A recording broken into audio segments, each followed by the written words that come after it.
अस्सलामुअलैकुम। TV today digital के साथ मैं हूं आपकी होस्ट नूर अमानुल्लाह। नाज़रीन, मुल्क के मौजूदा हालात देखते हुए हर इंसान परेशान है। एक उम्मीद उठती है कि शायद हालात बदल रहे हैं, तब्दील हो रहे हैं, लेकिन सवाल ये करती हूं कि क्या हालात बेहतर हो रहे हैं? क्योंकि आप एक आवाम है और आवाम ही बेहतर बता सकती है कि क्या हालात बदल रहे हैं, तो क्या तब्दील भी हो रहे हैं। क्योंकि अगर हम आला ओहदेदारान से बात करें, सीएम पंजाब से बात करें, प्राइम मिनिस्टर से बात करें, तो हमें यही चीज़ सुनने को मिलती है कि हालात तो ऐसे बदल गए हैं कि मुल्क बेहतर से बेहतर होता चला जा रहा है। लेकिन जब आवाम की जानिब नज़र दौड़ाते हैं तो एहसास होता है कि आवाम दिन ब दिन महंगाई और मुफलिसी के बोझ में दबती चली जा रही है। नाज़रीन, एक नई उम्मीद जागती है जब भी सुनने को मिलता है कि नए प्राइम मिनिस्टर पाकिस्तान के सामने आएगा। किसका नाम सामने आएगा? सीएम पंजाब कौन होगा? सीएम केपीके कौन होगा? और इस सवाल के साथ हर पाकिस्तानी के दिल में एक उम्मीद उठती है कि हाँ, आज अब हालात तब्दील होंगे। इसी तरह पिछले दिनों एक सवाल उठा कि अगले चीफ जस्टिस ऑफ पाकिस्तान कौन होंगे, और इसी सवाल के साथ हर पाकिस्तानी के दिल में एक उम्मीद उठी कि शायद नए चीफ जस्टिस ऑफ पाकिस्तान के आने से मुल्क के हालात बेहतर हों। क्योंकि अगर मैं गलत नहीं हूं तो पाकिस्तान की तकदीर का, हालात का फैसला करने वाले चीफ जस्टिस ऑफ पाकिस्तान ही तो होते हैं। अवाम की जिंदगी और मौत के फैसले करने वाले भी हमारे चीफ जस्टिस ऑफ पाकिस्तान होते हैं। क्या आइन ठीक है या गलत है, इस बात का जवाब भी देने वाले हमारे चीफ जस्टिस ऑफ पाकिस्तान ही होते हैं। तो क्या नए chief justice of Pakistan eligible हैं? और एलिजिबल तो होंगे ही, क्योंकि आखिर उनका नाम सामने आया है और उनके नाम पर इत्तफाक किया है इतने लोगों ने, 2/3 अक्सरियत से सामने आया उनका नाम, तो जाहिरी बात है एलिजिबल तो होंगे। लेकिन एलिजिबल होंगे चीफ जस्टिस ऑफ पाकिस्तान बनने के।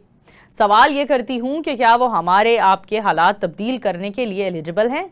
क्या वो हमें एक अच्छा और पुरअमन पाकिस्तान मुहैया करने के एलिजिबल हैं? और यही सवाल हर शहरी के दिल में जागा उठा जब हमने सुना कि नए चीफ जस्टिस ऑफ पाकिस्तान तैनात हो गए हैं, और आज उन्होंने ओथ टेकिंग सेरेमनी भी हमने उनकी होती देखी। जस्टिस याहिया अफरीदी, जो कि अब मामलात संभालेंगे, देखेंगे as a chief justice of Pakistan. जहां हमें उनसे बेतहाशा उम्मीदें हैं, वहीं कई लोगों को, बल्कि हमारी आवाम को, कई लोगों को नहीं, हमारी आवाम को उनसे काफ़ी नाउमीदी भी है। क्योंकि अगर हम अपनी पाकिस्तान की तारीख दोहराएं और उसका जायज़ा लें तो हम देख सकते हैं कि किस तरह से मुख्तलिफ लोगों ने चीफ जस्टिस ऑफ पाकिस्तान की सीट पर बैठकर पाकिस्तान के अदलिया के दौर को एक स्याह तरीन दौर बनाया। और उनकी कारकर्दगी भी हमारे सामने रही। उनके जाने के बाद बहुत सारी करप्शन भी सामने आई, और उनकी मौजूदगी में तो यही कहा जाता था कि हाँ, हालात बहुत अच्छे चल रहे हैं, मामलात बेहतरीन जा रहे हैं। हमेशा ऐसा ही क्यों होता है कि जब भी कोई वज़ीर आज़म जाता है, जब भी कोई सदर पाकिस्तान अपनी ओहदे से उतरता है, चीफ जस्टिस ऑफ पाकिस्तान होता है, तो तभी क्यों उसकी कारकर्दगी पर सवाल उठाए जाते हैं? ऐसा इसलिए होता है क्योंकि हम उनसे सवाल करने के लिए एज अ एक आम नेशनल एलिजिबल ही तब होते हैं क्योंकि उनके ओहदे पर होते हुए, उनके ओहदे पर राइज होते हुए हम उनसे सवाल नहीं कर सकते। अगर हम सवाल करेंगे तो हम अदलिया की तौहीन करेंगे। अगर हम सवाल करेंगे तो हमें ना जाने कितना मुश्किल वक्त देखना पड़ेगा। और बाज़ औक़ात तो लोगों को डोनट ख़रीदने जाते हुए भी काफ़ी मुश्किल सवाल करने की उन्होंने कीमत अदा की, कि डोनट बेचने वाले को भी काफ़ी मुश्किल सवाल और एक स्टेटमेंट की कीमत अदा करनी पड़ी। लेकिन उसके बाद हम सबको डोनट खाना अच्छा लगने लगा।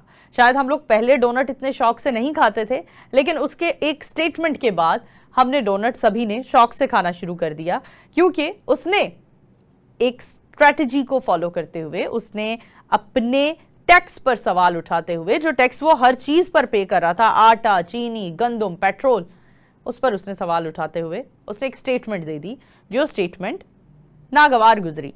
तो हमें भी सवाल तभी उठाना है मौजूदा चीफ जस्टिस ऑफ पाकिस्तान पर जब ये अपने ओहदे से उतरेंगे, यानी स्याह करेंगे या सफ़ेद करेंगे। अभी हम इन पर कुछ नहीं कह सकते, सिर्फ एक अच्छी उम्मीद रख सकते हैं कि नए चीफ जस्टिस ऑफ पाकिस्तान अदलिया के दौर का, एक नए दौर का एक रोशन दौर का आगाज करने जा रहे हैं। इसी दुआ के साथ, इसी स्टेटमेंट के साथ अपने तमाम देखने वालों से इजाजत चाहूंगी। इजाजत दीजिए, अपनी होस्ट नूर अमानुल्लाह को। दोबारा हाजिर होंगे एक नए व्लॉग के साथ, तब तक के लिए अल्लाह हाफिज।